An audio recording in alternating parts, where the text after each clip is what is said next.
আসসালামু আলাইকুম ওয়া রাহমাতুল্লাহ। ওই ব্যক্তি অপদার্থ আশা রাদিয়াল্লাহু তাআলা আনহু বর্ণিত রাসূল সাল্লাল্লাহু আলাইহি সাল্লামের কাছে কিছু লোক আসলো। আসার পর তারা গণকদের সম্পর্কে জিজ্ঞাসা করলো। তখন আল্লাহ রাসূল সাল্লাল্লাহু আলাইহি সাল্লাম বললেন, ওরা অপদার্থ। তখন কিছু লোক জিজ্ঞাসা করলো আল্লাহ রাসূল, ওই লোক তো সত্য কথা বলে এবং ওই কথার সাথে সত্য মিলে যায়। তখন আল্লাহ রাসূল সাল্লাল্লাহু আলাইহি সাল্লাম বললেন যে জিন ফেরেশতার কাছ থেকে সো মেরে একটি কথা নেশে তার ভক্তের কানে তুলে দেয়।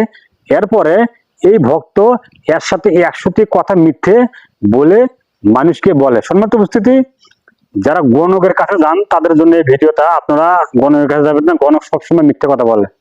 আল্লাহ তুমি প্রত্যেকটা মানুষকেই মোহাম্মদ সাল্লাল্লাহু আলাইহি সাল্লামের পদ্ধতিতে চলার, বোঝার, মানার তৌফিক দান করে দাও।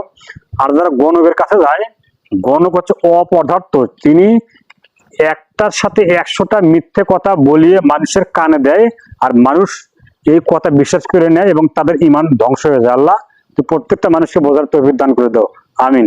আসসালামু আলাইকুম ওয়া রাহমাতুল্লাহ।